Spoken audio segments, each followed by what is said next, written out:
Hare Hare, Hare Rama Rama, Hare Hare.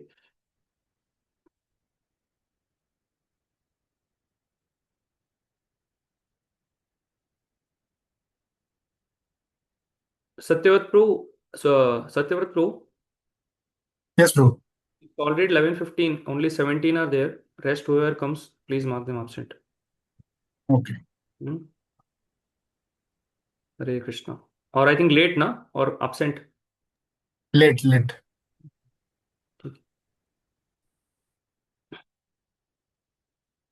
Yeah. So, just a summary. 1 minute. Just-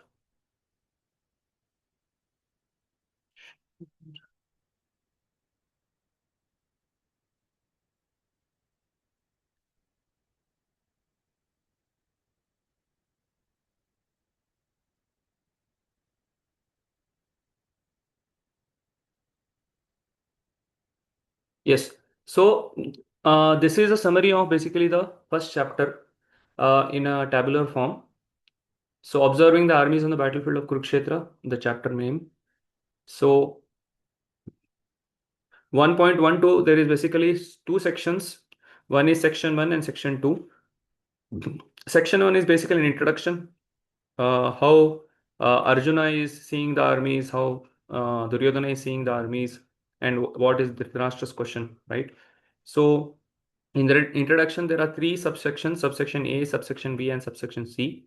So, in the subsection A, we saw the preparation for the war, wherein we saw Dhritarashtra's question: what did my Mamaka Pandava Shaiva? What did they do in the battlefield of Kurukshetra?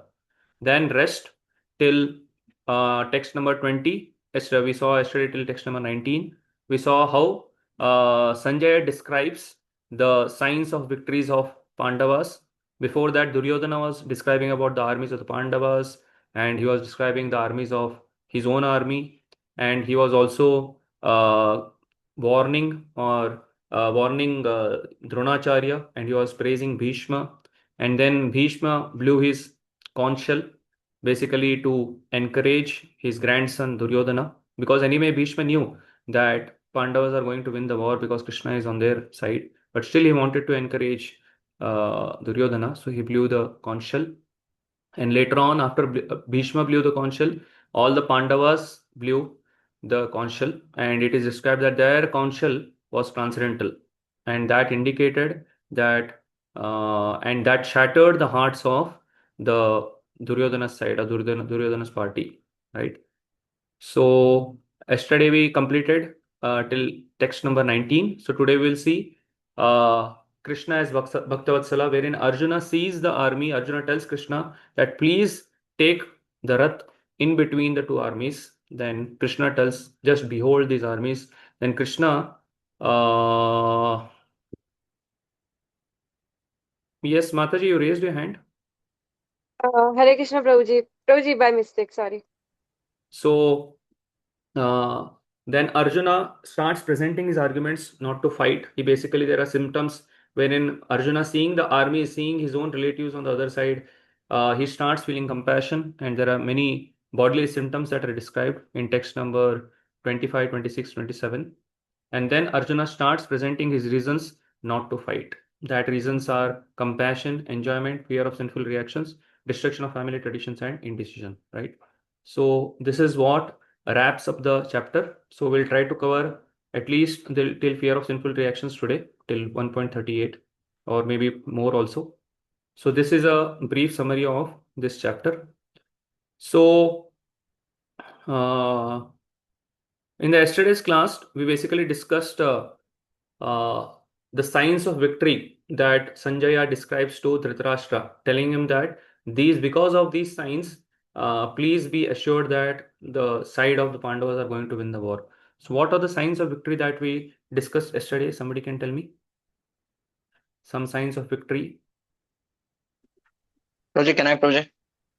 Yeah, Mataji has raised the hand. Nikita Mataji. Yes, Hare Krishna Prabhuji. Yes, Uh, Nikita. Signs are Krishna's presence, goddess of fortune, venue, Hanumanji on Arjuna's flag, Hmm. symbol of Vishnu, Hmm. transcendental conch shell, Bhishma's conch shell, Agni Hmm. Dev's chariot, and Hmm. shattering of hearts. Yeah, very nice. Yes, correct. So these were some of the signs of victory, which also Prabhupada mentions in this particular purport also in this text 21 and 22. So we'll start today. Yeah. So we have finished till here. The blowing of these different conchs became uproarious, vibrating both in the sky and on the earth. It shattered the hearts of the sons of Dhritarashtra. So we have completed till text number 19. So now we are moving on to the next section, which starts from 21 and to 27. Before that, there is the last sloka where Arjuna's mindset after now the conch shells are blown.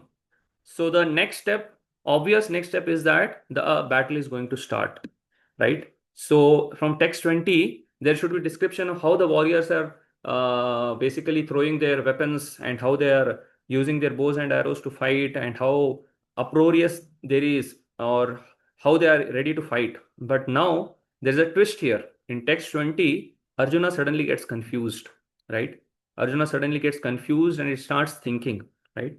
So this text 20 basically after the conch shell is blown, the war is going to start, but suddenly there is a twist in the scene here. So we'll see what is that twist here, right? So text number 20.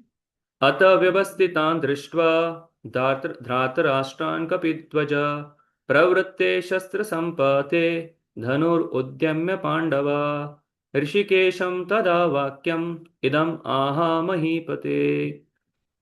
So if you see this text 20, Atha vyavasthitan drishtva, right?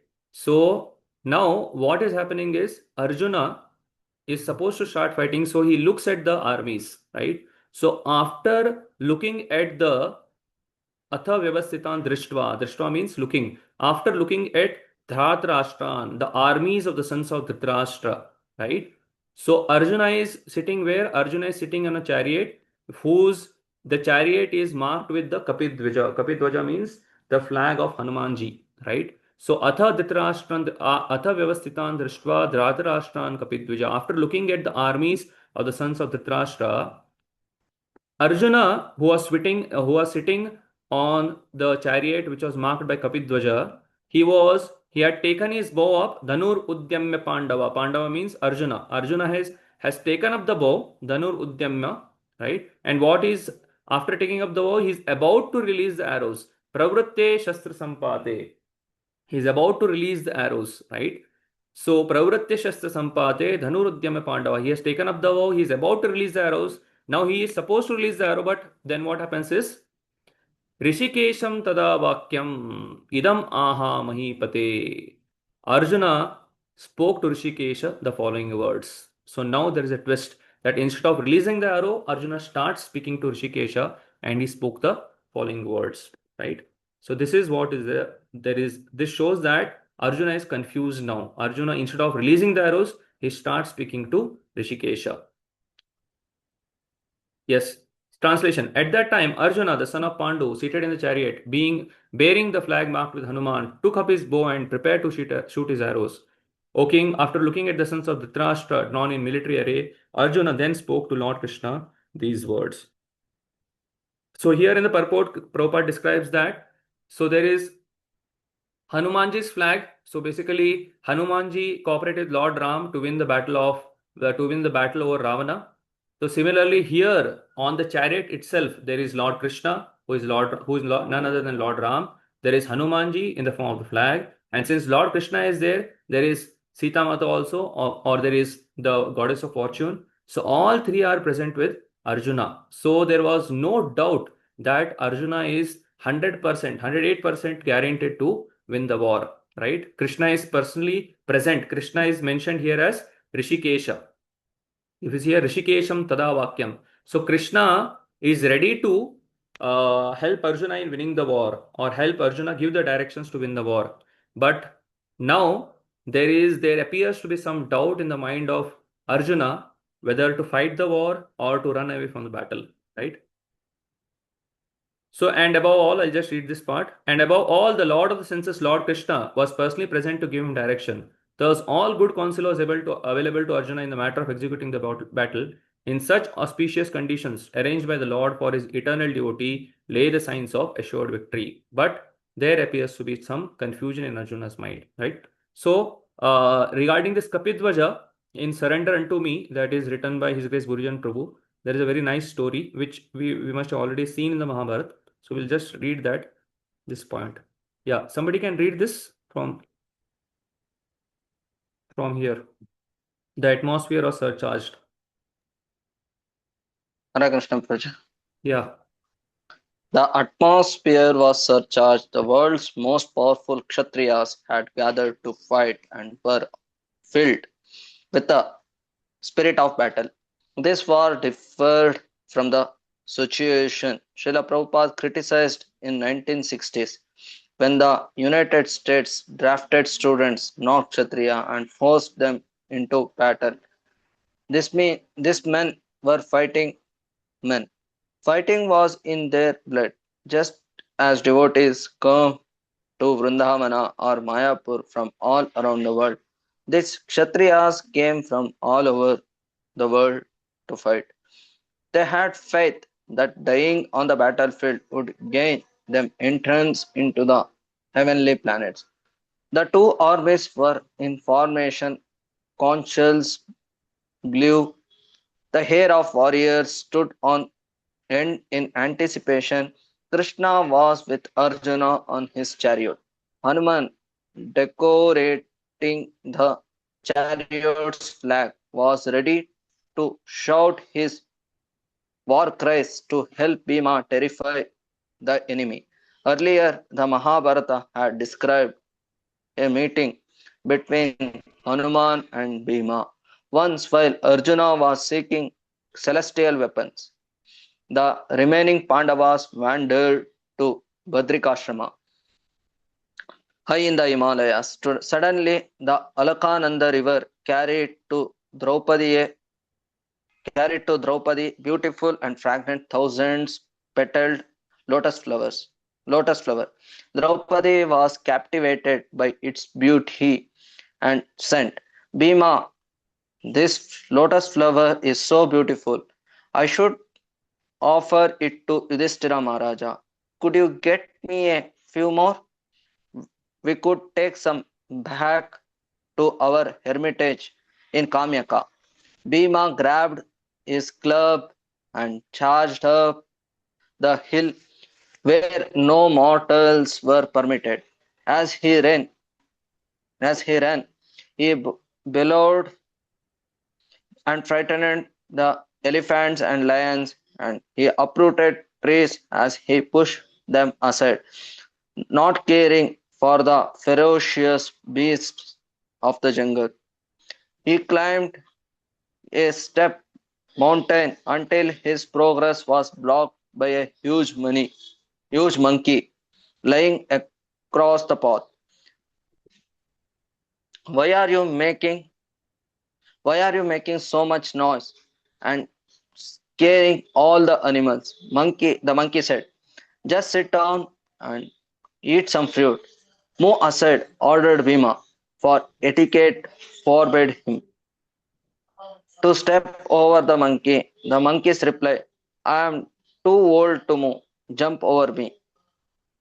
Bhima, becoming angry, repeated his order, but the monkey, again pleading the weakness of old age, requested Bhima to simply move his tail aside. Unlimitedly powerful Bhima grabbed the tail and tried, but failed. Amazed, he respectfully inquired as to the monkey's identity and was overjoyed to learn that he had met his brother Hanuman. For both Bhima and Hanuman were sons of Vayu. Hanuman first embraced Bhima and showed him the huge form in which he had leaped to Lanka. He then offered Bhima the following blessings. I shall remain present on the flag of your brother Arjuna. When you roar like a lion on the battlefield, my voice will join with yours to strike the terror into the hearts of your enemies. You will be victorious and regain your kingdom. Now Arjuna, his chariot driven by Krishna and marked with the flag of Hanuman, picked up his bow. The horses and elephants moved excitedly. The opening arrows of long awaited battle were now to be released. Arjuna, just on the brink of battle, spoke the following words. Arjuna said, "O Thank you. infallible one."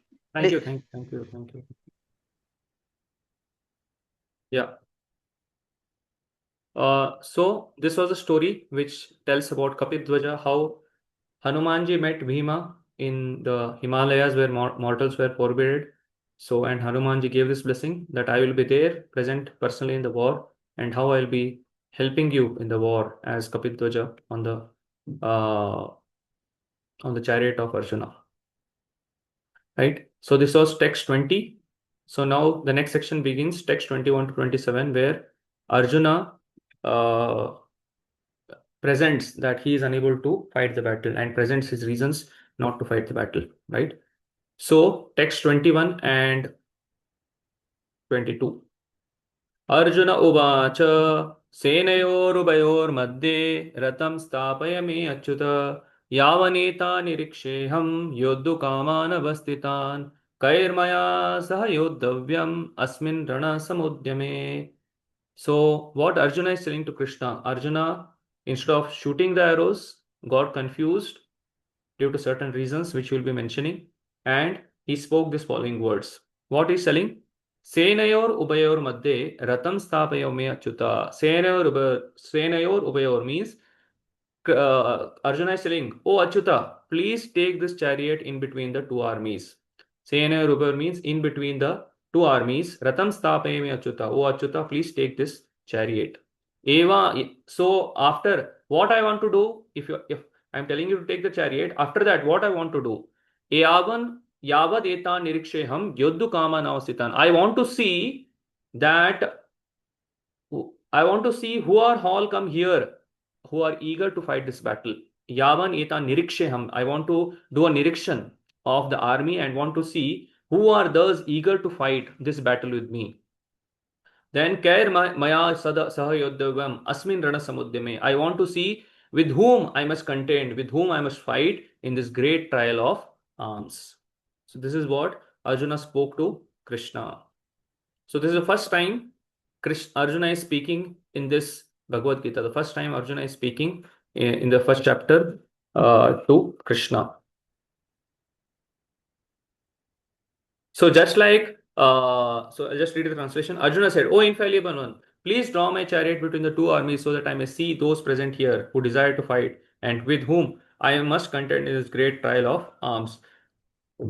Just like Dhritarashtra's question seem to be illogical at the beginning, where after the armies of both the Pandavas and Kauravas have assembled in the battle of Kurukshetra, so it was obvious that they are supposed to fight, right? But Dhritarashtra is asking, what did they do after they assembled in the battle of Kurukshetra? So similarly, here Arjuna already knows who is there on the other side of the battle, who is there on the other party. There is Bhishma, Drona, Kripacharya, his brothers, brother-in-laws, right, father-in-laws, his sons, grandsons, right. So the Kauravas are there on the other side. Arjuna already knows this. So this seems very illogical that Arjuna is asking that I want to see, please take the chariot in between the two armies. I want to see who are there present there to fight against me. So this seems illogical, but actually this shows that Arjuna is confused here. Arjuna is confused and Arjuna doesn't want to fight with his own relatives. He has become compassionate, he is confused, and he is about to lament that how can I fight against my own relatives. Therefore, Arjuna, instead of starting to fight the war, instead of starting to release his famous arrows from the famous Gandiva bow, Arjuna is now asking this question to Krishna. Yeah. So here in this particular purport, you can see that Arjuna is addressing Krishna as Achyuta, right? Arjuna is addressing here as Krishna as Achyuta. So Prabhupada tells here that why Arjuna is addressing Krishna as Achyuta, because Krishna never fails in his affection for his devotees, and thus he is addressed here as infallible. Achyuta means infallible, right? So Prabhupada tells in one of his lectures that Arjuna is telling why Arjuna is telling Krishna is Achyuta because Krishna before the beginning of the battle of Kurukshetra had promised Arjuna that I will become your charioteer. So Arjuna knew that Krishna has promised that he will be my charioteer. Now Arjuna, even though is a friend of Krishna and Krishna is the Supreme Personality of Godhead, Arjuna is telling that even though you are Supreme Personality of Godhead, I have to order you as my charioteer. You have promised that you will become my charioteer. Therefore, you will never fail from that position. You will never fail from your promise. Therefore, I am ordering you that please take this chariot in between the two armies. Therefore, I know that because you will never fail from your promise, or you will never fail from your words. Therefore, now I am ordering you that you please take this chariot in between the two armies. Therefore, Arjuna is addressing Krishna as Achyuta, right? Further, Prabhupada tells here that as a charioteer, he had to carry out the orders of Arjuna, and since he did not hesitate to do so, he is addressed as infallible. Although, so this is one reason, two reasons I already gave, that Krishna never fails in affection for his devotees, and Krishna never fails to carry out his promises, right? And Krishna is ready to carry out the order of Arjuna, therefore he is called as Achyuta. And one more thing is, although he had accepted the position of charioteer for his devotee, his supreme position was not challenged. In all circumstances, he is a supreme personality called Rishikesha, the Lord of the total senses. Therefore, this is another reason why he is called as Achyuta. Like for example, consider that a company's owner is there, right? A big company like Microsoft, its owner is there, and one of his friends, right? Consider that whoever Mr. A is the owner of Microsoft, right? So his friend B now tells that, can you drive my car? So obviously that will be a big insult. Consider that big Mr. B is one of the employees of Microsoft office, but he is friend of Mr. A, the owner. So now if Mr. B asks him, or Mr. A tells Mr. B asks him that, can you drive my car, or can you become my driver? So that becomes a great insult for the owner to become a driver, which is a very low position, right? So here similarly, from the mundane sense, it appears that Krishna has taken a very lowly position, but he's Achyuta, means even though he takes the position for as a charioteer for his devotee, but it is out of love and affection, right? So his position as a supreme personality of Godhead never falls down his position from his position, even though he has taken the position of a charioteer for his devotee out of love, right? So therefore, his position is not challenged. Therefore, he is called as Achyuta, right? So we'll just see some slides here.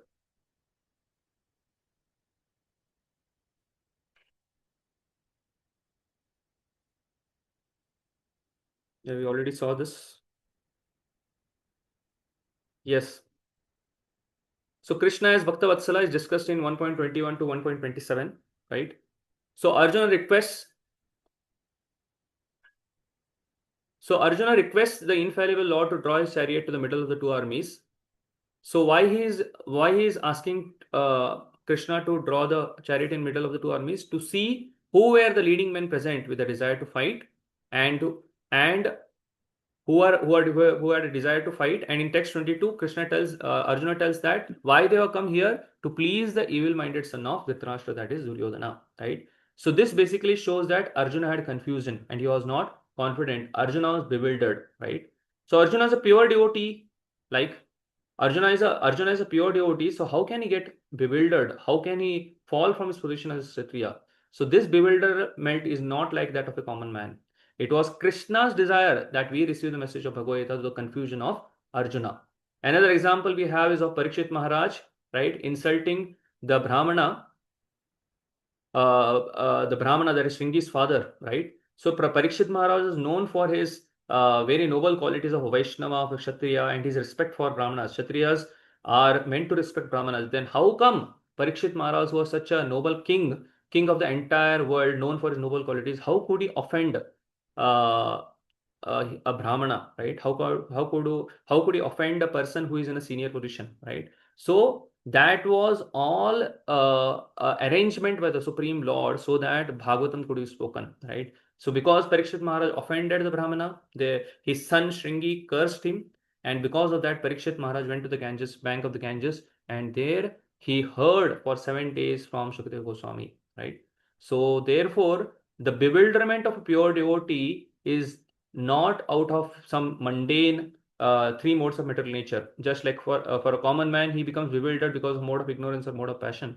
But if a pure devotee becomes confused, is not confident, if he is bewildered, it implies that there is some Krishna's desire or Krishna's arrangement there to bring out something best, right? Like for Arjuna is become bewildered, Krishna wanted that this message of Gita be spoken for the entire creation. Similarly, Parikshit Maharaj was also bewildered. He insulted the Brahmana so that Bhagavatam could be spoken, right? So this bewilderment is transcendental, is not mundane.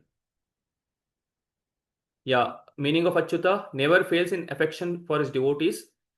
He acted as a chariot, but his position, supremacy, was unchallenged. So never fails in affection. We already saw this. We already went through these statements also in the purport. So meaning of Achyuta, because he never fails in his affection, acted as a charioteer, and his supremacy is unchallenged. And there in the purport, for Prabhupada further explains that there is a sweet transcendental relationship in the purport of 1.21. Prabhupada further explains the sweet transcendental relationship between the devotee and the Lord, wherein the devotee is always eager to serve the Lord, and in reciprocation, the Lord is always eager to serve the devotee. Just like, for example, here, Arjuna is always eager to please Krishna, right? And Krishna, in reciprocation, just to please Arjuna, is ready to become a charioteer. A devotee is always eager to serve the Lord. Service is not a duty, but the deepest joy of devotional relationship. And Krishna obtains transcendental pleasure in receiving the orders of his pure devotees, though he is always the infallible supreme master. Right? So this was in 1.21. Yes. Now, why Arjuna asked to move the chariot? Why Arjuna is asking him to move the chariot, asking Krishna to move the chariot. So first of all, Arjuna being a pure devotee, Arjuna being a soft, compassionate Vaishnava, never wanted to participate in the war, right? But now he has been forced into war because of Duryodhana's obstinacy, right? Arjuna did not wish to fight this war. Yudhishthira Maharaj asked for 5 kingdoms, but Duryodhana was obstinate. Therefore, now Arjuna is forced into the war. So now he is asking Krishna to move the chariot because he wanted to observe. He was anxious to observe that who is there to fight against me, and who is there on the side of Duryodhana, who has come to fight the war, wishing to please Duryodhana. Because Prabhupada mentions that birds of the same feather flock together. So if they have come in the party of Duryodhana, means they are also of the same nature. They also must be asuric. So Arjuna wanted to say which all asuras have come here to fight, right? And also gauging the resolve, he wanted to judge how firmly the opposing men were bent upon fighting. Fourth reason, assessing the strength. By observing the armies, he wanted to see how great is the army. He sought to estimate the strength he had to face, though confident of victory with Krishna at his side. And lastly, no thought of peace. At this moment, Arjuna had no intention whatsoever of making peace. Therefore, Arjuna asked Krishna to move the chariot in between the two armies. Yes. So before this, we'll move to the next purport.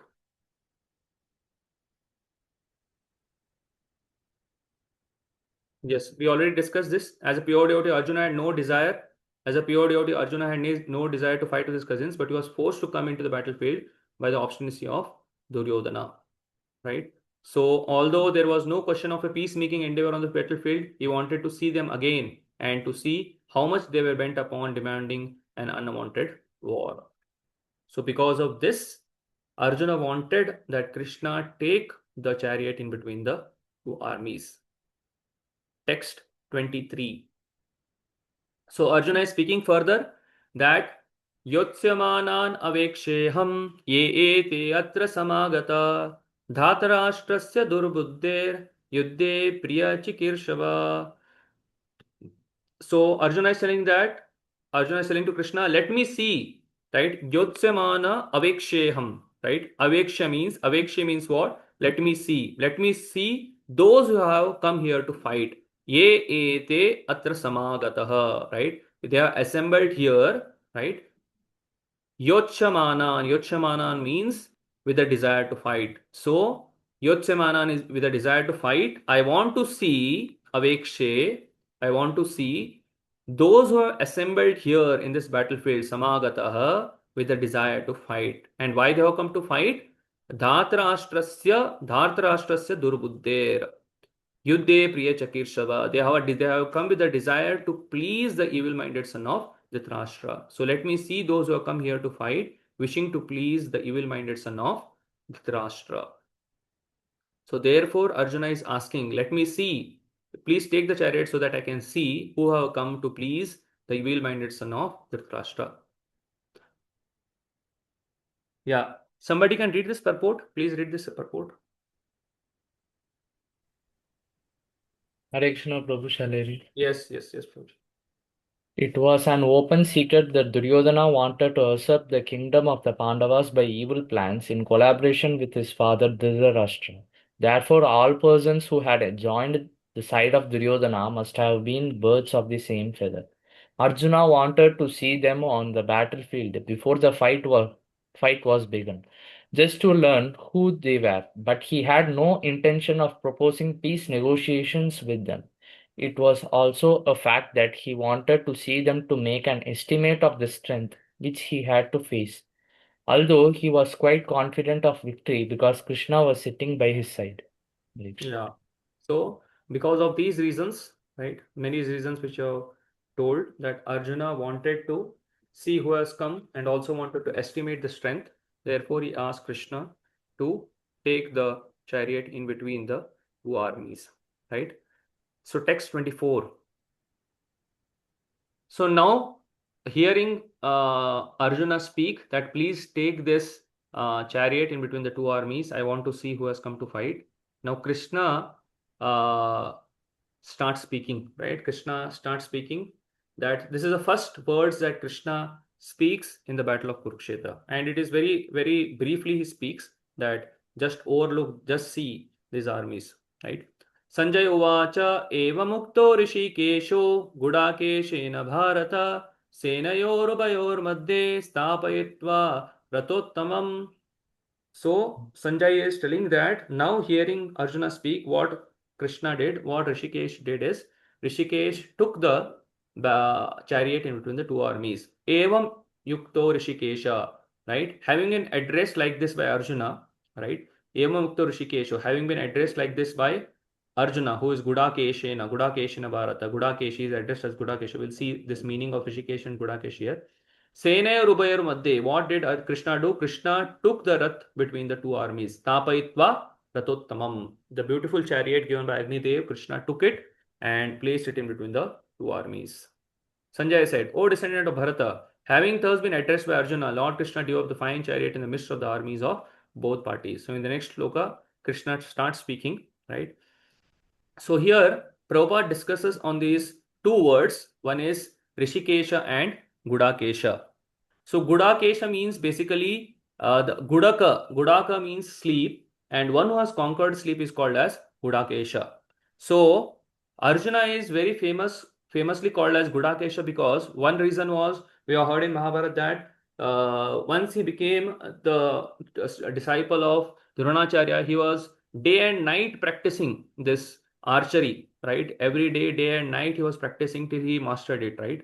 So that is one meaning of Gudakesha.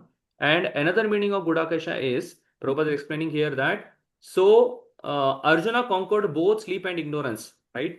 Gudaka means sleep and it can also mean ignorance. So Arjuna conquered both sleep and ignorance because of his friendship with Krishna. As a great devotee of Krishna, he could not forget Krishna even for a moment, because that is the nature of devotee. Either in waking or in sleep, a devotee of the Lord can never be free from thinking of Krishna's name, form, qualities, and pastimes. Thus, a devotee of Krishna can conquer both sleep and ignorance simply by thinking of Krishna constantly, right? So, because a devotee, pure devotee of Krishna is thinking of Krishna constantly, therefore he overcomes sleep and ignorance. So, if we feel that we are ignorant, we are in the modes of ignorance. So, how can we overcome that ignorance? By always thinking of Krishna's name, form, qualities, and pastimes. And already we have seen in the previous classes that thinking of Krishna, how can we constantly think of Krishna? By always chanting the Hare Krishna Mahamantra. So thinking of Krishna and chanting of Hare Krishna Mahamantra are non-different. So we are not, our mind is not 100% pure, so we cannot always think of Krishna. So therefore, easier than thinking of Krishna is always trying to chant the Hare Krishna Mahamantra. And that's how by the Shravanam and Kirtanam process, next comes Smaranam. So we can always constantly think of Krishna. And that's how we can conquer both sleep and ignorance. So this is called as Krishna consciousness or Samadhi. And now Rishikesha, as Rishikesha or the director of the senses and mind of every living entity, Krishna could understand Arjuna's purpose in placing the chariot in the midst of the armies. Thus he did so and spoke as follows. And because Krishna is sitting as Paramatma, Krishna is the Supreme Personality of Godhead, Krishna knew everything what is happening in the mind, what Arjuna is analyzing before telling Krishna that please place this chariot in between the two armies. So Krishna knew everything. So understanding this, right, Krishna starts speaking, and therefore is called as Rishikesha. Text 25. So Krishna starts speaking for the first time in Bhagavad Gita. Bhishma Drona Pramukatah Sarvesham cha Mahikshitam Uvacha Partha Pashaitan Samavetan Kurun iti. So after taking, so Bhishma Drona Pramukata. So where did Krishna place the chariot? Just in front of, just opposite to Bhishma and Drona. Because now Krishna knew that Arjuna is becoming weak, Arjuna is getting confused. So Krishna wanted to add ghee in the fire, right?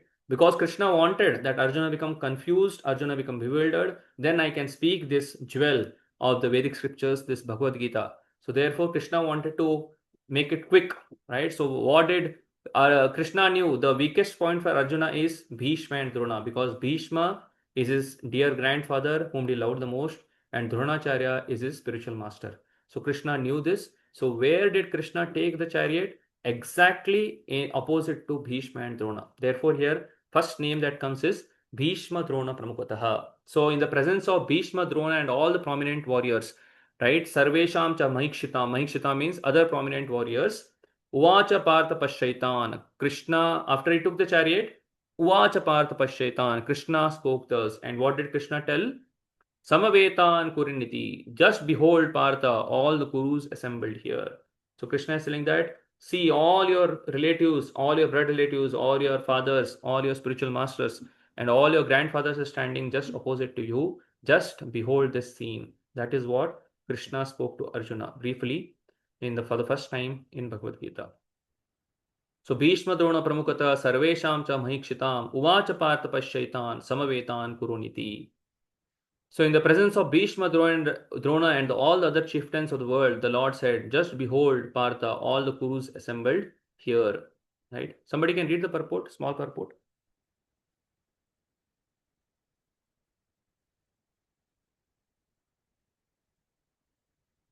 Hare Krishna, please quickly read. As the super soul of all living entities, Lord Krishna could understand what was going on in the mind of Arjuna.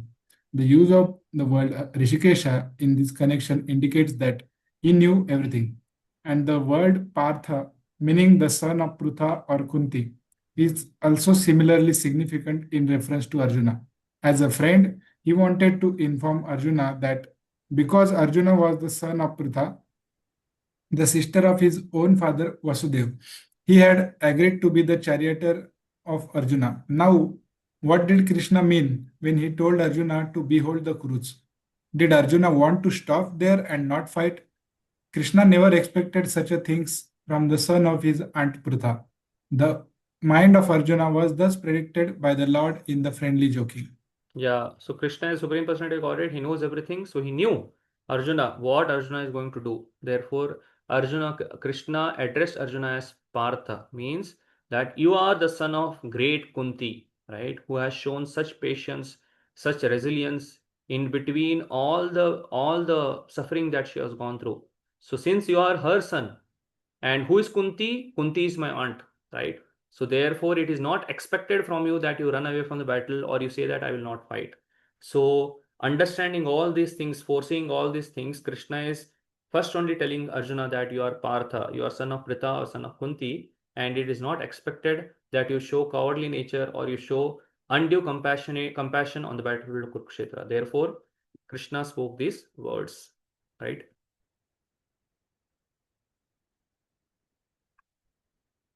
Yes. So here in text 124 and 25, what happens? Krishna is drawing the chariot. Rishikesh draws the chariot at the request of Arjuna, placing it in the very midst of the armies of both parties. So what he does, he positioned before Bhishma and Drona. Lord places the chariot directly in front of Bhishma, Drona, and other great generals assembled for battle. Here I remember one point that I heard from my spiritual master, that in Kunti Maharani's prayers, Kunti Maharani tells that, please let there be suffering again and again in my life, because in that suffering I'll be able to remember you. So Kunti Maharani prays that let there be suffering again and again in my life, so that I will be able to, in that suffering I'll be able to remember you. So in that regard, my spiritual master tells that, so Kunti Maharani did not pray that please give this suffering and please do not give this suffering. Kunti Maharani is addressing Krishna that please let there be suffering again and again in my life, so that I will be able to remember you. So similarly, in our life, Krishna is very, very intelligent, right? Here, Krishna knew Arjuna's weakest point are Bhishma and Drona. So he placed the chariot, Arjuna's chariot, just opposite to Bhishma and Drona. So Krishna also knows our weakest points, and Krishna wants us to purify. Krishna wants that we become purified, so that we can become ready to go back to Godhead.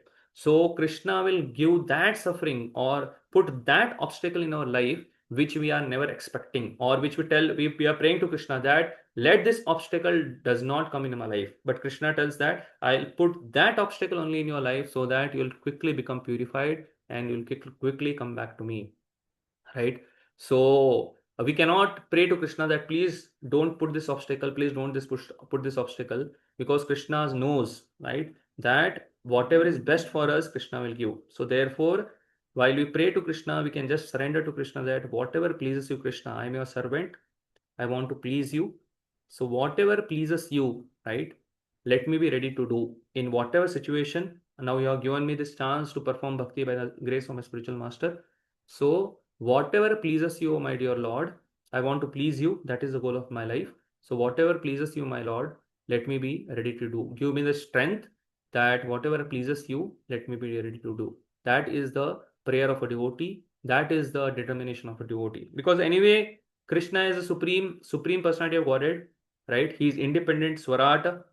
So therefore, he is anyway going to do what he wants to do, right? Because he is our well-wisher, he is our Surud. So he knows what is best for us, so he will do that, right? However, because Krishna is not like demigods, right?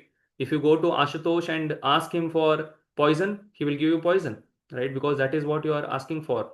But Krishna tells that even though you ask poison, what Krishna will give, even though you ask for sense gratification, Krishna tells that Swa Charanamrita Diya. So even though my devotee asks for poison or asks for something unfavorable, asks for sense gratification, I will not give that. Krishna tells I will give Swa Charanamrita Diya. I will give Charanamrit. Instead of poison, I will give Charanamrit. I will give the nectar of my lotus feet, by which the devotee will be able to cross this ocean of material suffering and come back to me, right?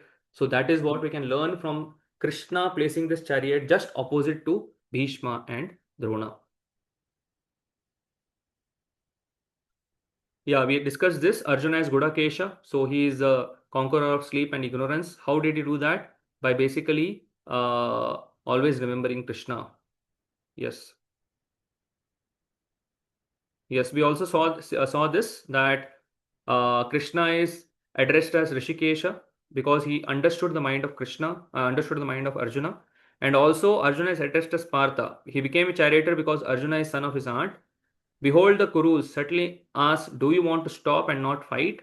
Krishna does not expect such cowardly action from his aunt's son, and the exchange carries a mood of friendly joking. Krishna is friendly, jokingly asking Arjuna that you are a great Kshatriya and you already have defeated all these Kuru armies already at the end of the at the end of Agyatavas, you already defeated all these people, right? So now, out of cowardly nature, are you actually thinking of not fighting the battle and running away from the battle? So actually, Krishna is friendly in a friendly manner, joking with Arjuna. Therefore, he spoke this word Partha. So now, Arjuna, we will see how Arjuna is overwhelmed with compassion. It is not out of mundane nature but it is out of Krishna's desire, so that Krishna speak the Bhagavad Gita. So text 26 and 27.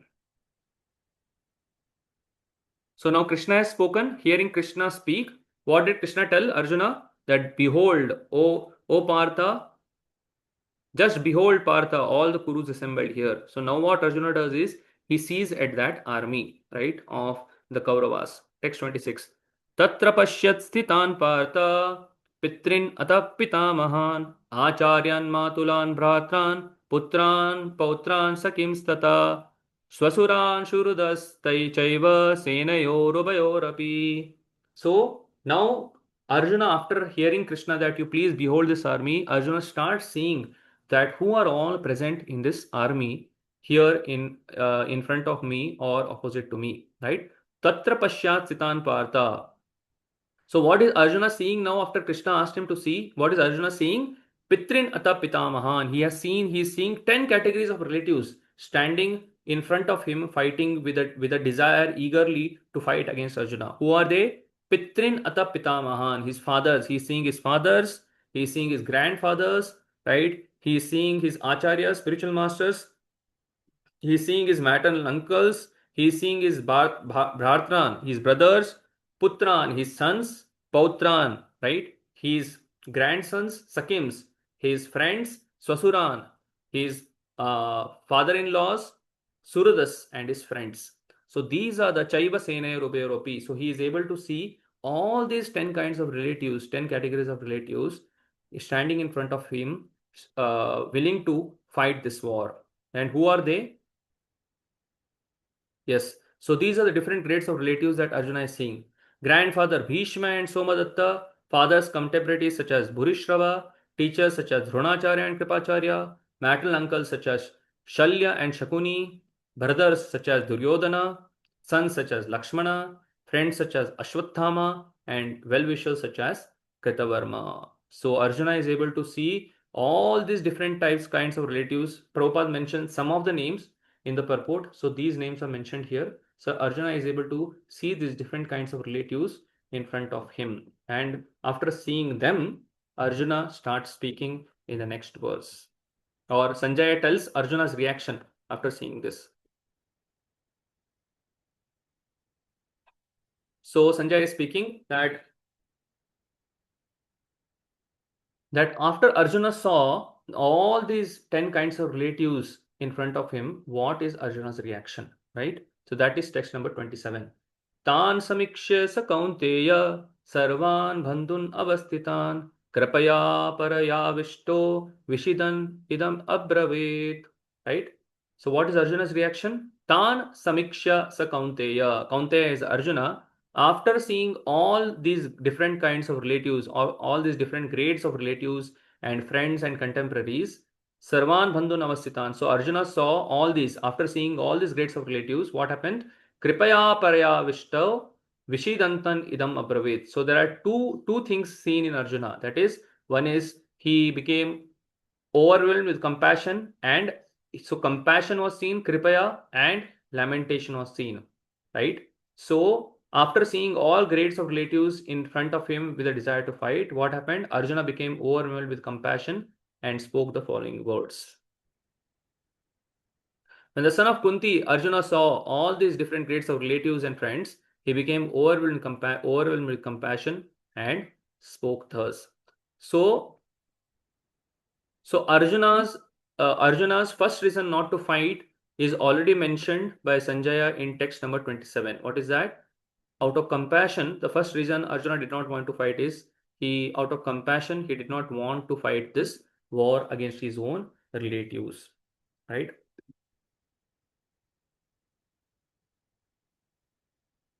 So the all-knowing Lord, this was the previous section. The all-knowing Lord positions the chariot with purpose, while the ever-attentive devotee, having conquered sleep and ignorance, now faces the full weight of family, teachers, and friends arrayed for war, right? So this was the summary of the previous section. So now we'll move on to the next section, that is text 28 to text 46, Arjuna's 5 arguments not to fight.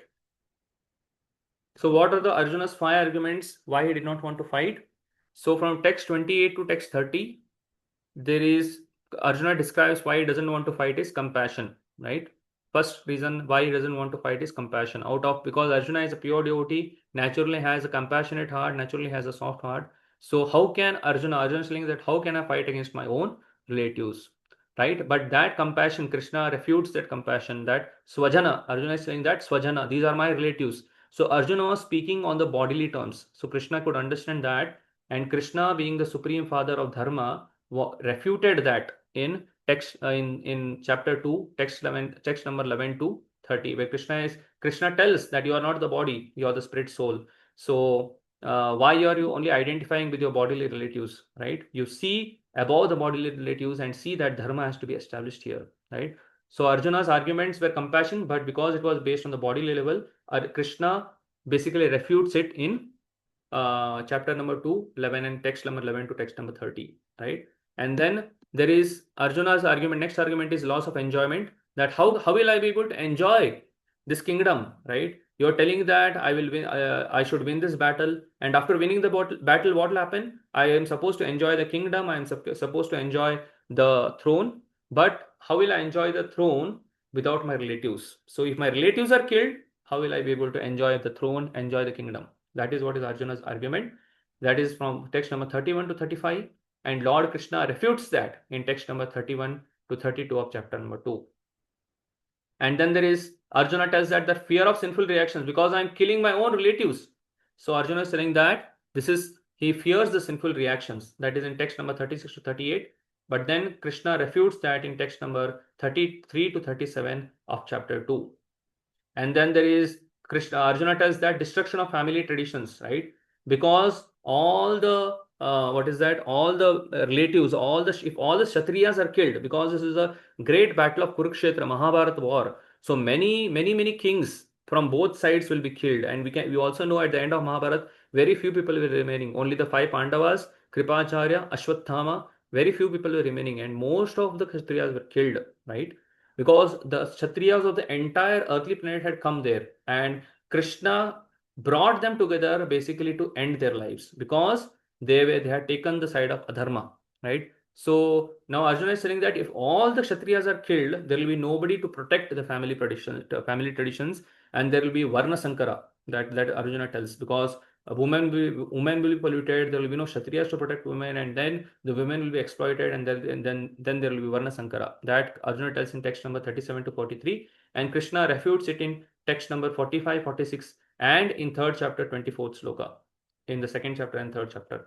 And finally, Arjuna's last argument comes in chapter number 2, that is indecision. Arjuna tells that I am confused now, I don't know what to do, right? So Arjuna, even though he was the best of the Kshatriyas, Arjuna is arguing that I don't know now what to do, I am confused about my duty, so I don't want to fight this war. And Arjuna gave up his Gandiva, he kept the Gandiva. So that happens in chapter number 2, verse number 6. So these are the different arguments that Arjuna gives, and there are refutations that Krishna will give in chapter number 2 and chapter number 3. Yes, so the first argument that Arjuna gives is compassion. So Lord Krishna refutes this argument chapter number 2, text number 11 to 30. So here in text number 28 to 30, 28, 29, 30, we will see 9 physical and emotional signs of Arjuna's overwhelming compassion detailed on the next slide. So these different signs we will see how Arjuna is telling that my limbs are quivering, my mouth is drying up, my whole body is trembling because of compassion, right? Bodily compassion. What is happening is his limbs are quivering, right? Or shaking of the body, his mouth is drying, his whole body is trembling, his hair is standing on end. So in the purport, Prabhupada tells that there are two kinds of ecstasy. One is even while we are in spiritual ecstasy, the hair stand on the end, but here this hair standing an end on Arjuna's body was out of material compassion. It is not spiritual ecstasy, it is out of material compassion. And hands, the Gandiva bow is slipping from his hand, his skin is burning, he is unable to stand any longer due to the impatience, right? And he is forgetting himself, and his mind is reeling due to the weakness of heart, and he sees only causes of misfortune. So these are the 9 kinds of symptoms or signs that we will see in Arjuna's body, right? So we'll go back. Yes. So text 28, 29 and 30. So Arjuna is telling the different signs that he is able to see in his body because of this compassion, right?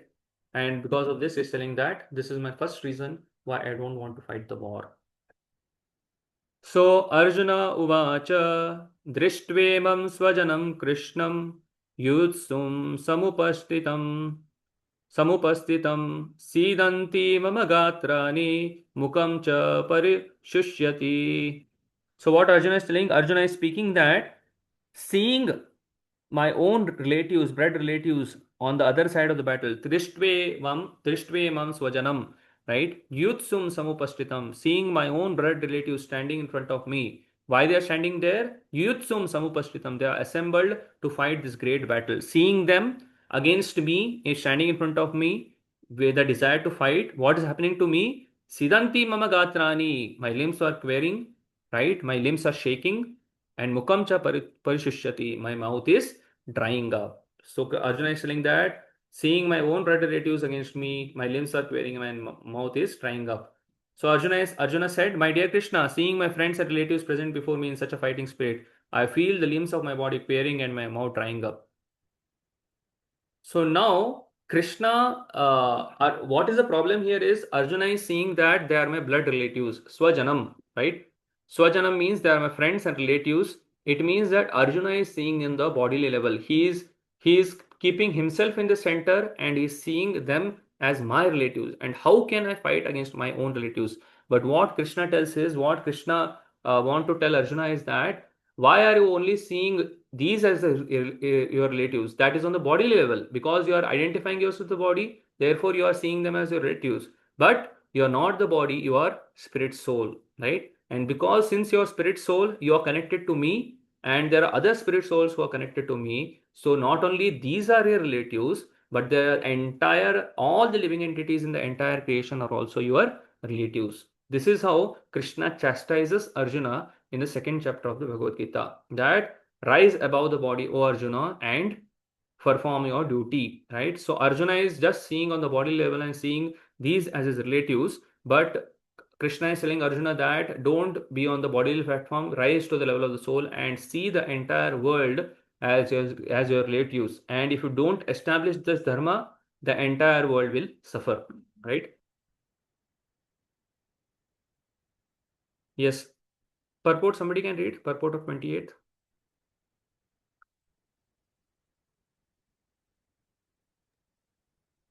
Any man who has genuine devotion to the Lord has all the good qualities which are found in godly persons or in demigods, whereas the non devotee, however advanced he may be in the material qualifications by education and culture, lacks in the godly qualities.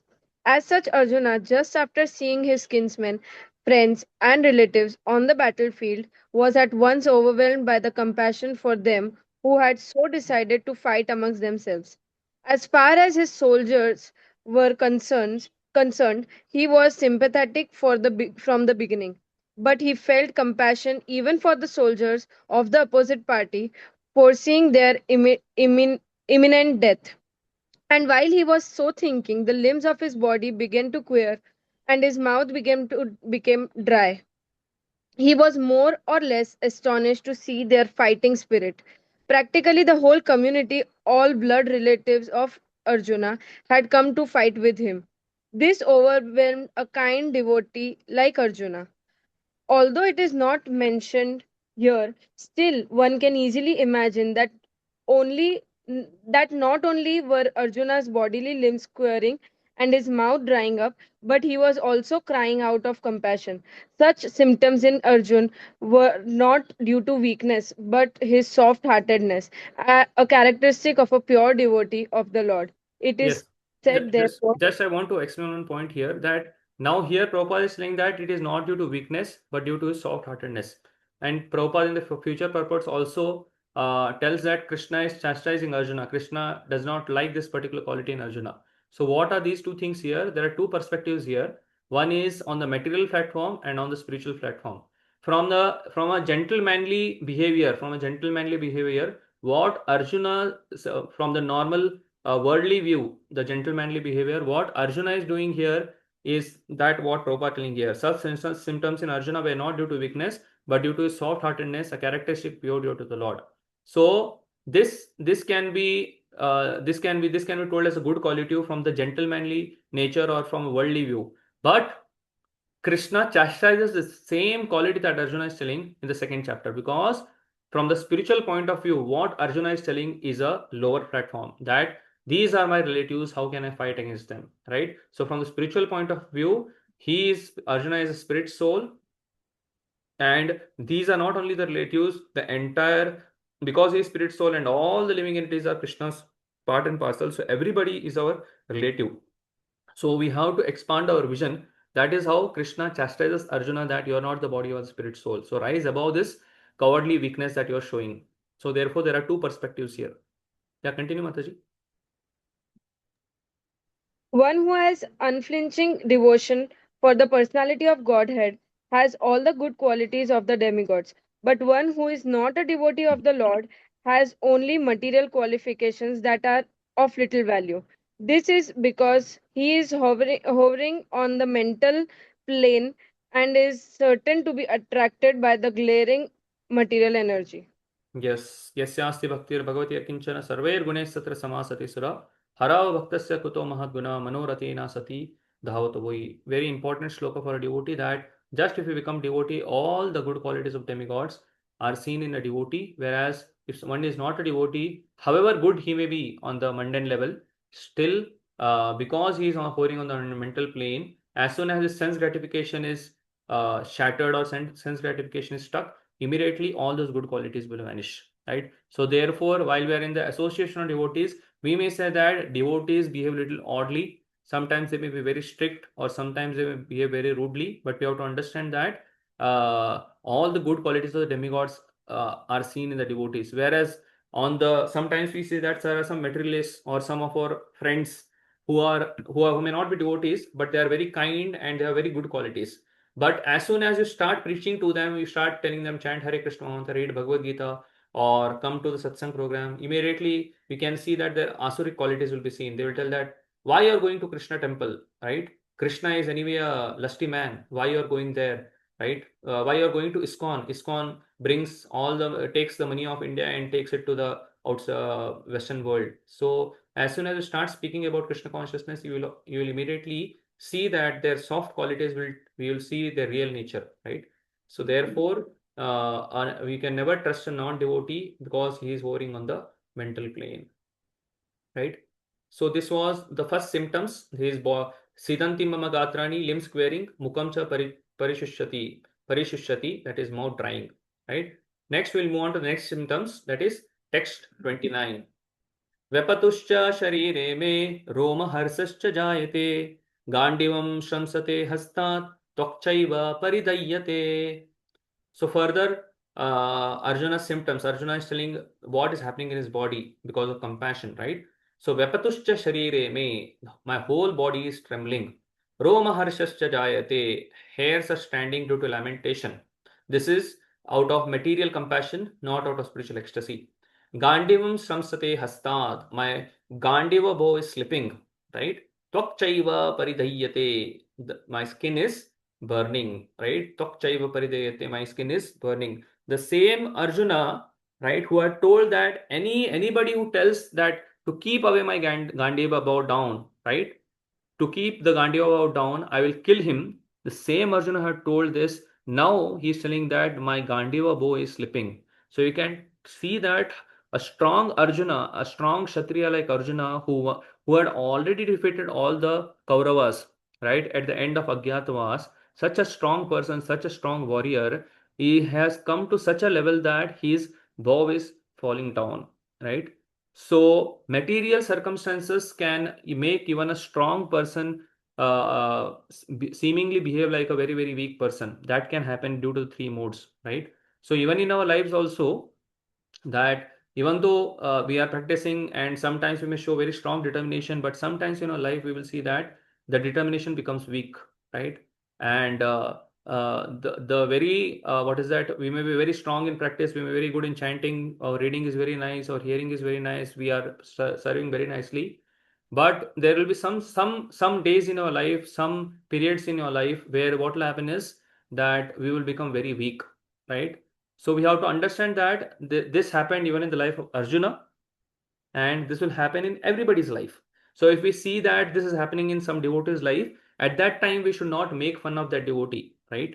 So here Krishna, what he did is he did not discourage Arjuna that you don't fight this war, you go away, anyway you are useless, right? You cannot do this, right? Krishna did not discourage Arjuna from fighting this war, right? Anybody would have easily told, Krishna could have easily told, okay, go away, I will take care, I will empower somebody else. But Krishna wanted to encourage Arjuna. Similarly, when we see some other devotee who was practicing nicely earlier and now because of his weakness, due to some weakness, right, it comes in everybody's life. It came in Arjuna's life also, it will come in our life also. So what we should do, instead of discouraging the devotee, we should give time to the devotee. We should try to understand what is the reason he is showing that weakness and try to help that devotee and encourage that devotee. And we should also understand that such days or such periods such circumstances will also come in our life. So we should be patient, and we should, just like Arjuna is surrendering to Krishna here, similarly we should also go to some devotee and tell that these are the weaknesses that I am facing and I need help, right? So we should go. If Krishna was not there to help Arjuna would have ran away from the battle, and that would be defaming for Arjuna. But because Arjuna took shelter of Krishna, and Krishna gave shelter to Arjuna, and Arjuna won the battle of Kurukshetra. So similarly, a devotee may seemingly we see that a devotee may has become weak, but we should always encourage a devotee, and also we should have patience with ourselves, because such days we are carrying a very strong karmic background from our previous lives, right? So we don't know what we have done in our previous life. So we are not yet pure devotees, and we have been living this material world from millions and millions of lifetimes. So we will not always be enthusiastic, will not always be very, very enthusiastic in devotional service. We should be patient. Therefore, Srila Rupa Goswami in Upadeshamrita has told, Utsahat Nishchayat Dhairyat. Enthusiasm, Nishchayat, patience, and determination. All three are required for progress in devotional service. So there will be challenges, obstacles that will be coming in our life. So therefore, we should be patient with ourselves, and we should be patient with others. My whole body is trembling, my hair is standing on end, my bow Gandiva is slipping from my hand, and my skin is burning.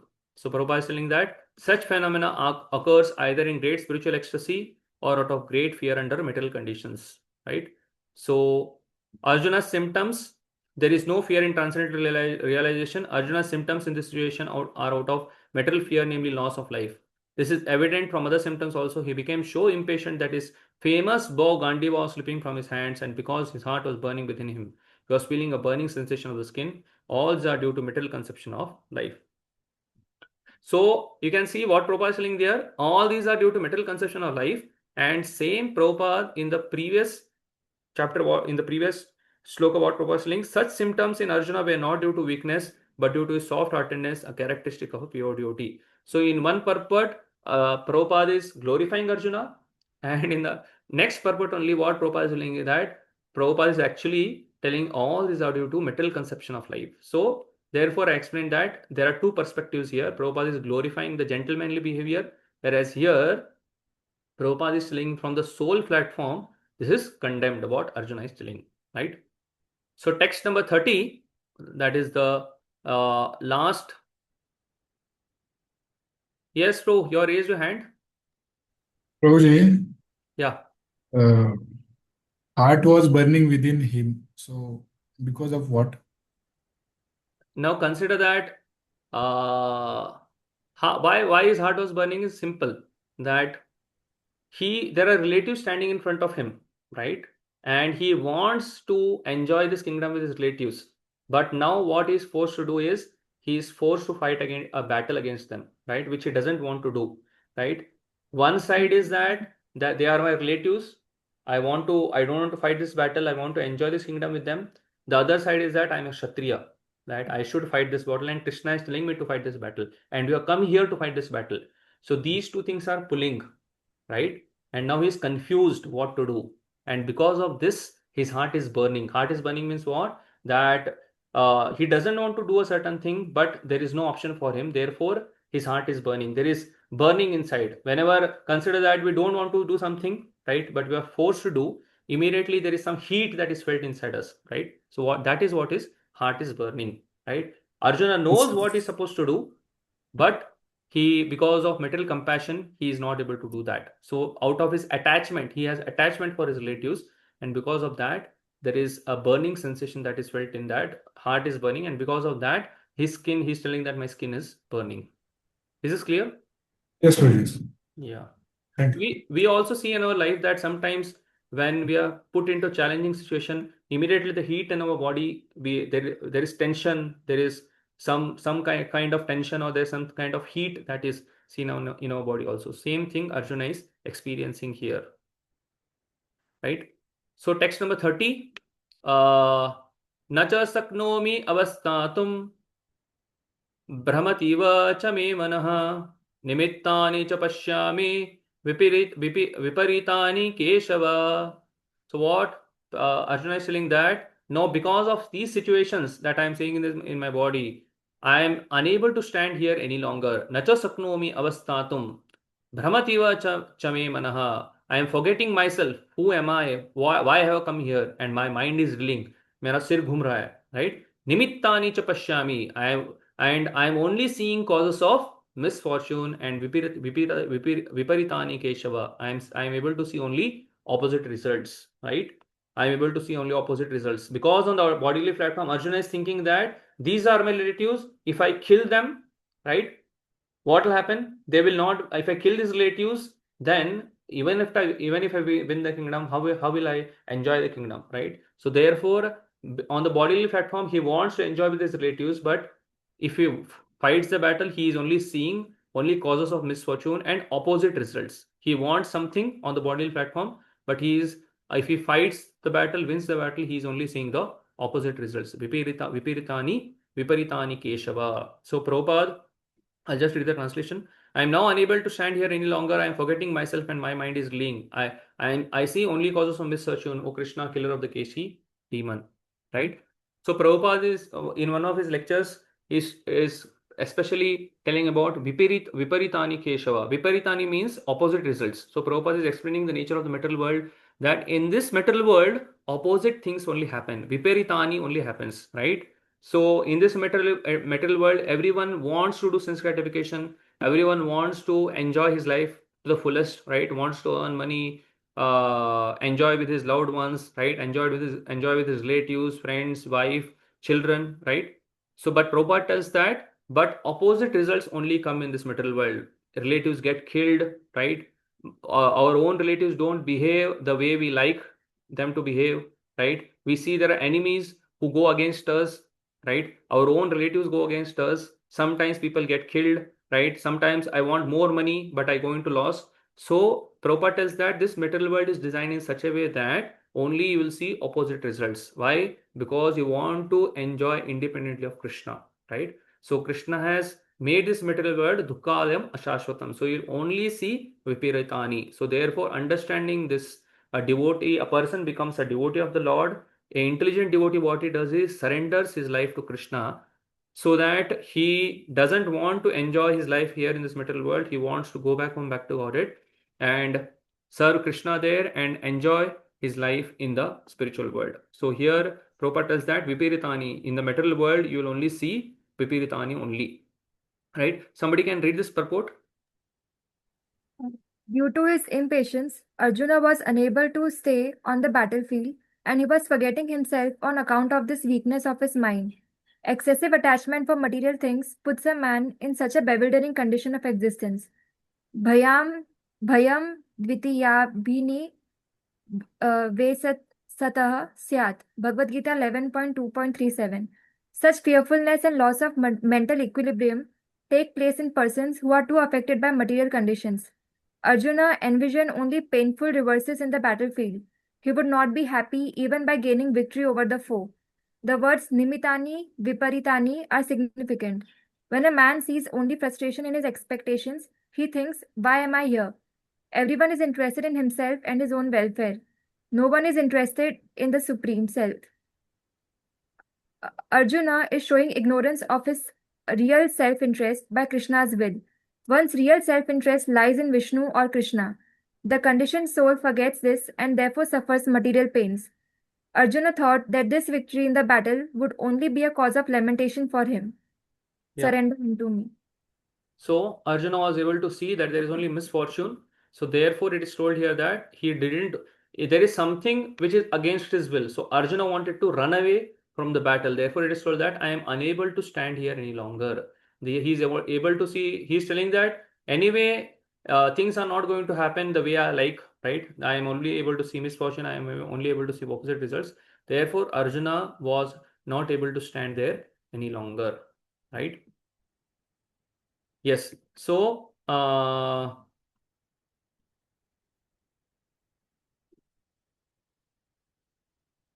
yes. So text till text 30, it was 28 to 30, it was compassion, the first symptom that we saw.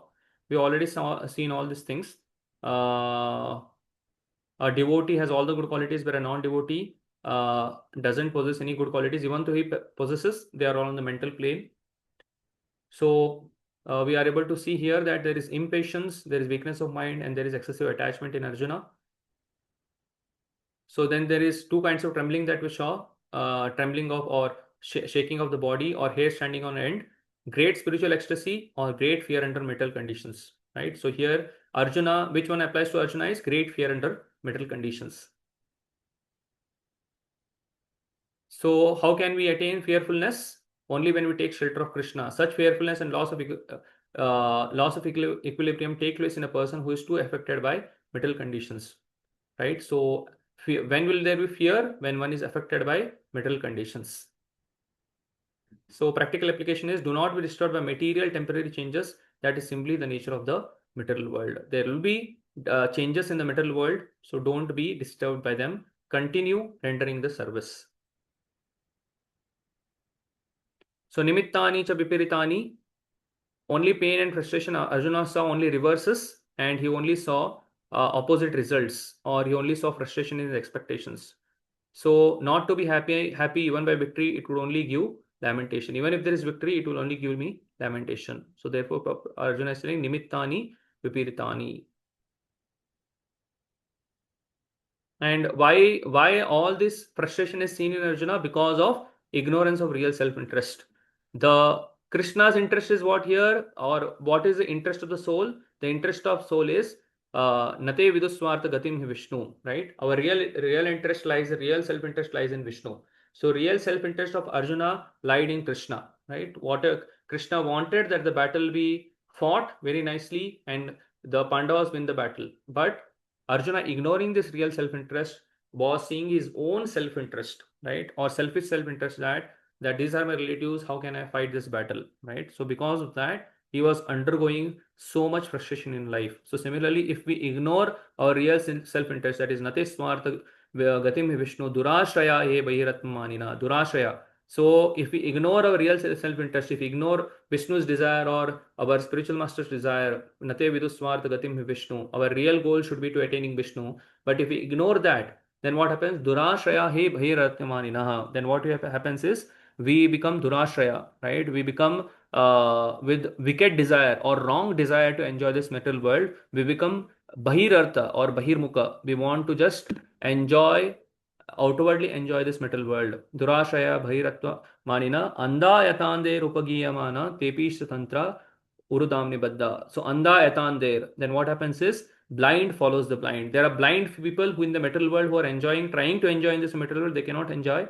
So I also become a blind man like them, and I also start following them. And then what happens? Blind follows the blind and falls in a ditch. Then that blind man who is trying to enjoy this material world, he is going to fall in the ditch. And if I also become blind to spiritual values, if I also become blind to my real self-interest, that is not Vishnu, if I follow him, then I will also fall in the ditch. So that's what is going to happen to Arjuna if he followed what he's telling. But there is Krishna on his side. That is what is going to protect him. Yes. So the next argument of Arjuna is loss of enjoyment. That is what we are going to see in text 31. So before we move on to the next section, anybody has any questions still here?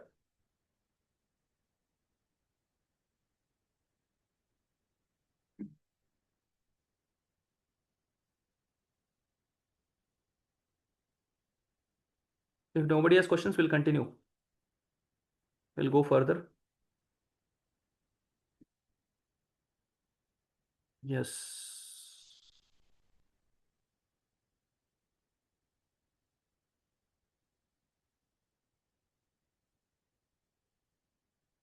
Text 31 to 35, we will see how Arjuna is describing that. How can I enjoy the kingdom, right, without my own relatives, right? Text 31.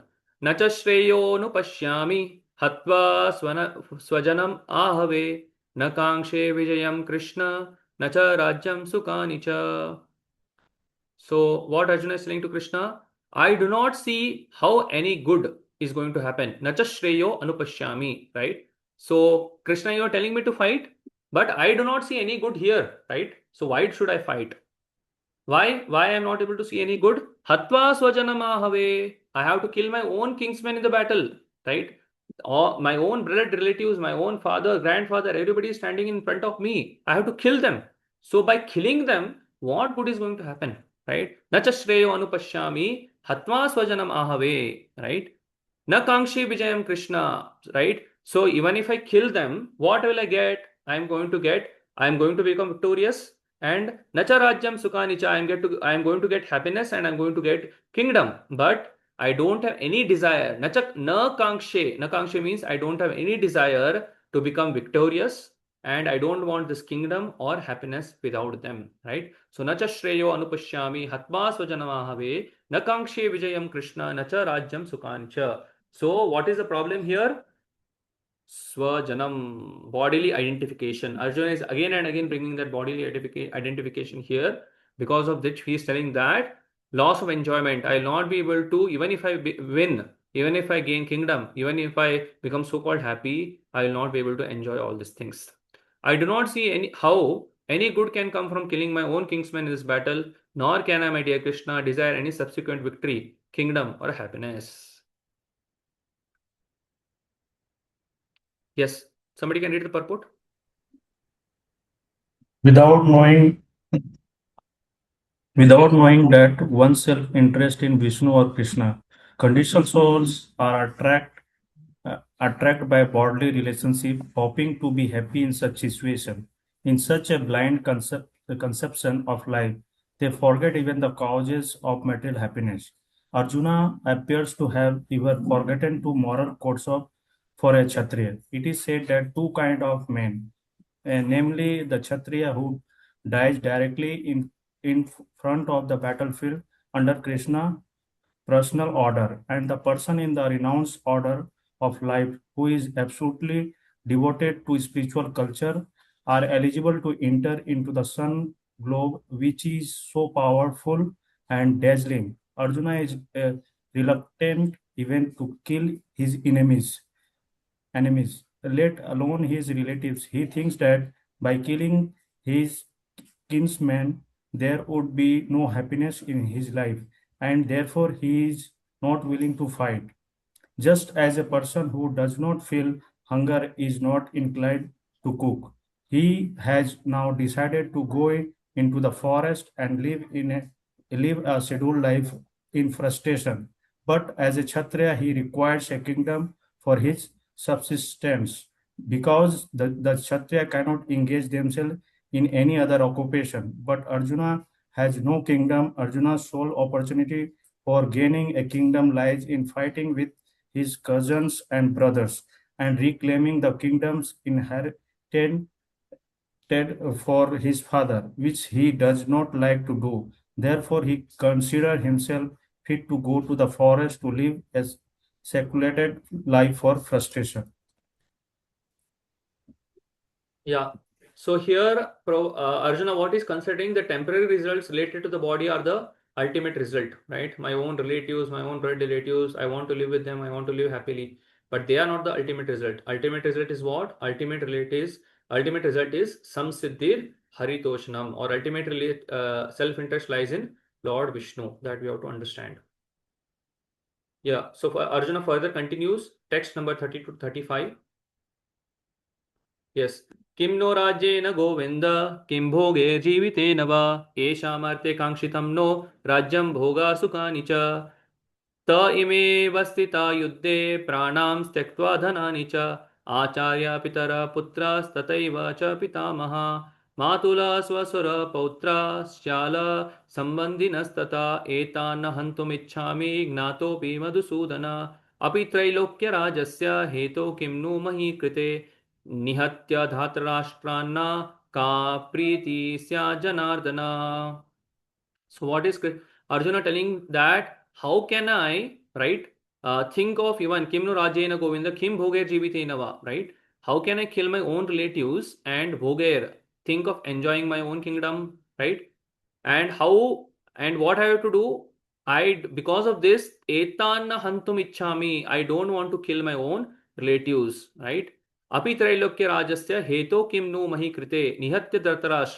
So because of this, even if somebody is ready to give me all the three worlds, right? I don't desire that. And instead, what I desire that while I am nihatye dhartarashtrana ka priti sya janardana, I desire that when I am unarmed, when there are no arms present in my hand, I desire that these son of Dhritarashtra come and kill me. I am ready for that, but I am not ready to fight this war and gain the three worlds and gain this kingdom, right? Translation. Somebody can read this translation? Raj, can I read? Yeah. O Govinda, of what avail to us our kingdom, happiness, or even life itself, when all those for whom we may desire them are now arrayed on this battlefield? O Madhusudana, when teachers, fathers, sons, grandfathers, maternal uncles, fathers-in-law, grandsons, brothers-in-law, and other relatives are ready to give up their lives and properties and are standing before me, why should I wish to kill them, even though they might otherwise kill me? O maintainer of all living entities, I am not prepared to fight with them, even in exchange for the three worlds, let alone this earth. What pleasure will we derive from killing the sons of Dhritarashtra? Yes. Purport. Arjuna had addressed Lord Krishna as Govinda because Krishna is the object of all pleasures for cows and the senses. By using this significant word, Arjuna indicates that Krishna should understand what will satisfy Arjuna's senses. But Govinda is not meant for satisfying our senses. If we try to satisfy the senses of Govinda, however, then automatically our own senses are satisfied. Materially, everyone wants to satisfy his senses, and he wants God to be the order supplier for such satisfaction. The Lord will satisfy the senses of the living entities as much as they deserve, but not to the extent that they may covet. But when one takes the opposite way, namely when one tries to satisfy the senses of Govinda without desiring to satisfy one's own senses, then by the grace of Govinda all the desires of the living entities are satisfied. Arjuna's deep affection for community and family members is exhibited here partly due to his natural compassion for them. He is therefore not prepared to fight. Everyone wants to show his opulence to friends and relatives, but Arjuna fears that all his relatives and friends will be killed on the battlefield and he will be unable to share his opulence after victory. This is a typical calculation of material life. The transcendental life, however, is different. Since a devotee wants to satisfy the desires of the Lord, he can, Lord, willingly accept all kinds of opulence for the service of the Lord, and if the Lord is not willing, he should not accept a farthing. Arjuna did not want to kill his relatives, and if there were any need to kill them, he desired that Krishna will kill them personally. At this point, he did not know that Krishna had already killed them before their coming into the battle, and that he was only to become an instrument for Krishna. This fact is a devotee of the Lord. Arjuna did not like to retaliate against his miscreant cousins, but it was the Lord's plan that they should all be killed. The devotee of the Lord does not retaliate against the wrongdoer, but the Lord does not tolerate any mischief done to the devotee by the miscreants. The Lord can excuse a person on his own account, but he excuses no one who has done harm to his devotees. Therefore, the Lord was determined to kill the miscreants, although Arjuna wanted to excuse them. Surrender. Yes. So Prabhupada is explaining that Arjuna is telling that how can I kill my own relatives? And Prabhupada further explains Arjuna's mind that Arjuna is thinking that okay, even if I win the war, for winning the war I have to kill all my relatives, blood relatives, Bhishma, Drona, everyone has to be killed. Then only I will win the war. Because as long as they are standing, I'll not be able to win the war, right? So I winning the war means what? Duryodhana has to be killed, Bhishma has to be killed, Dronacharya has to be killed.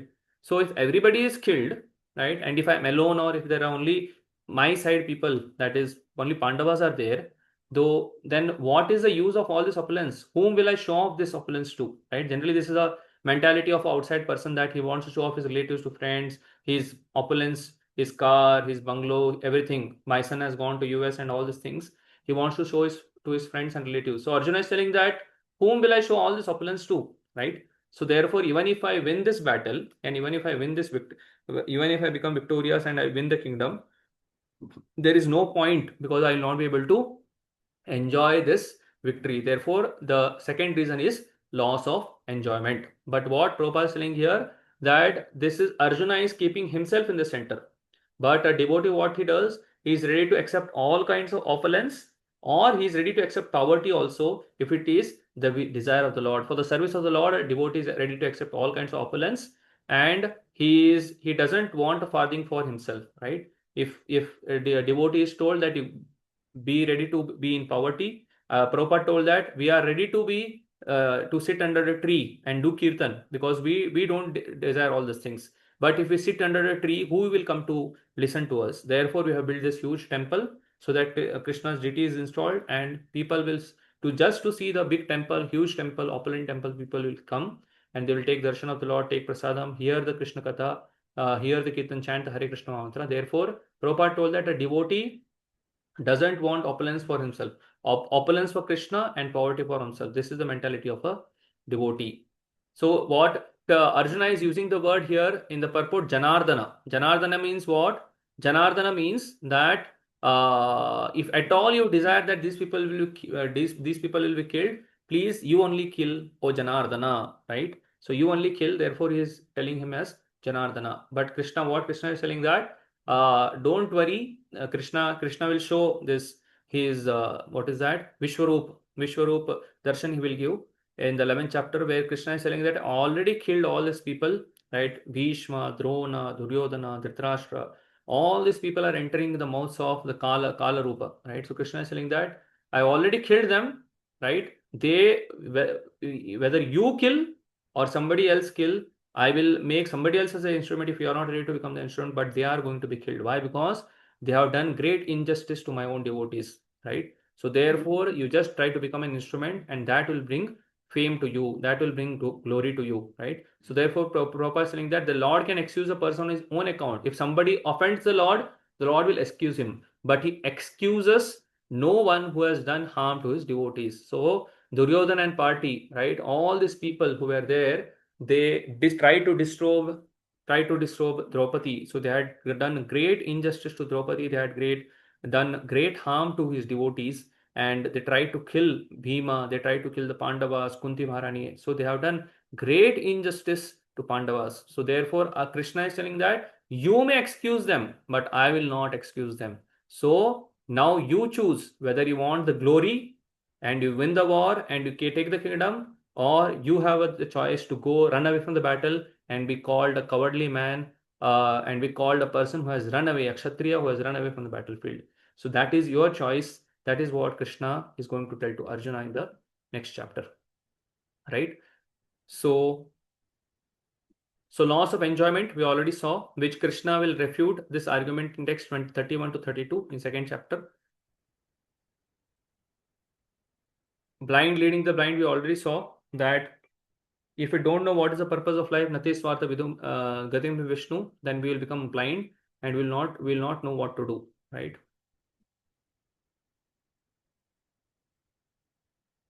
Yes.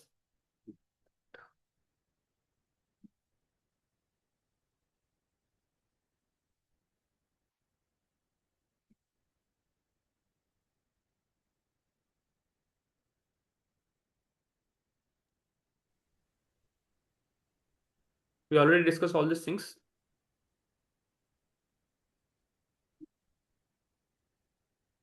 Refuses to fight, moral code of Kshatriya. We saw that those who are Kshatriyas will enter the sun globe, and those who are renunciates also enter the sun globe. So he is reluctant to kill his enemies. What to speak of his relatives? He thinks that killing them, there will be no happiness in his life. So Prabhupada tells that's like a person who does not feel hunger is not inclined to cook. So Arjuna is also not ready to kill his relatives. So he's ready to go to the forest and live a life of frustration than to kill the relatives and stay in the kingdom. So we all saw this already. Misuses the name Govinda. Prabhupada is explaining that Govinda means that Arjuna is telling you should give pleasure to my senses. You should tell what will please me. You should tell that don't fight this war. These are your relatives. Go back and enjoy them. But Govinda, name of Govinda is not that. Name of Govinda means that we should give pleasure through our senses. We should try to give pleasure to the senses of Govinda. We should try to please Krishna.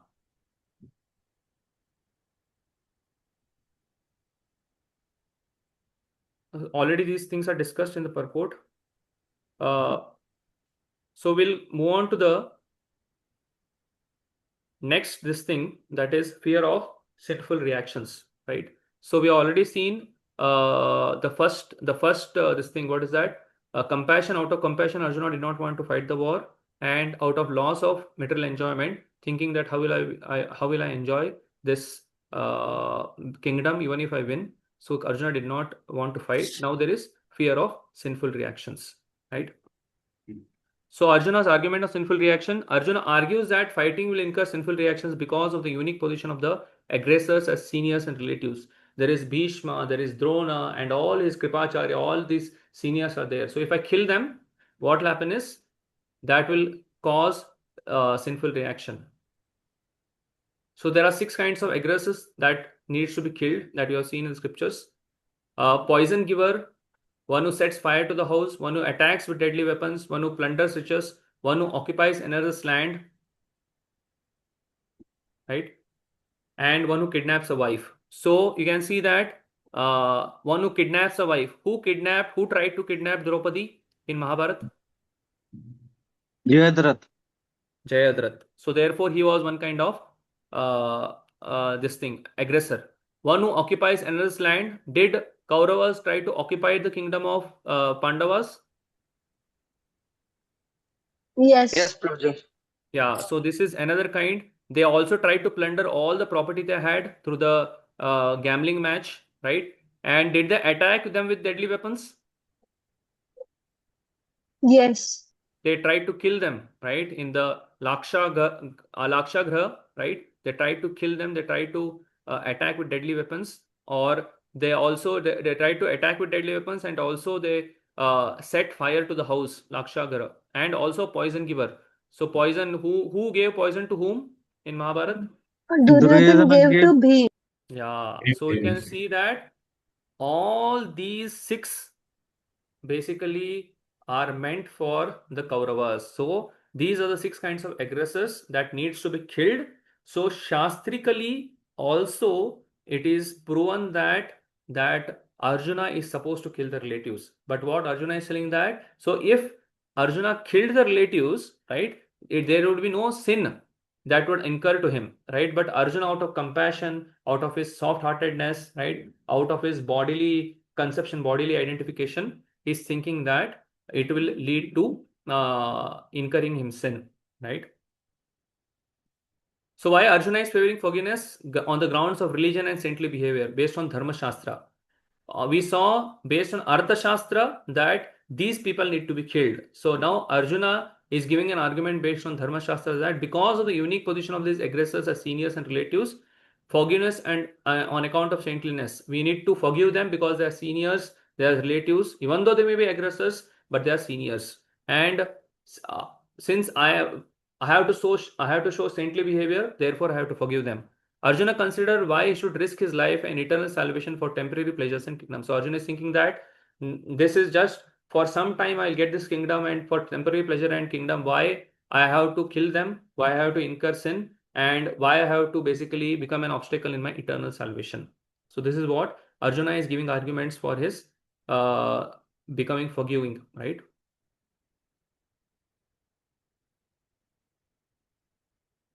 Yes. So these are the reasons which Arjuna gives in text number 36 to 38 for not to fight, because of which sins may overcome him, right? So we'll just see this and complete this. Papamevashrayad yasman hatvaitan atataina tasman narha vayam hantum dhata rashtan sa bandhavan swajanam hi katam hatva sukina shyama madhava. So what Arjuna is saying? Sin will overcome us, right? Papam evashraya tasman. Hatvaitan atatayana. They may be atatais. If I kill these atatais, what will happen? Papam evashraya tasman. Sin will overcome me. Sin will overcome us if we slay such aggressors. Therefore, it is not proper for us to kill the sons of Dhritarashtra and our friends. What should we gain, O Krishna, husband of the goddess of fortune? And how could we be happy by killing our own kinsmen? Yes. Somebody can read the purport?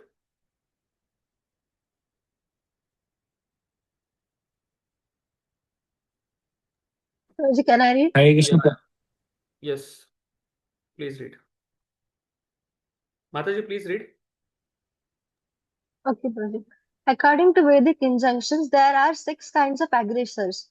A poison giver, one who sets fire to the house, one who attacks with deadly weapons, one who plunders riches, one who occupies another's land, and one who kidnaps a wife. Such aggressors are at once to be killed, and no sin is incurred by killing such aggressors.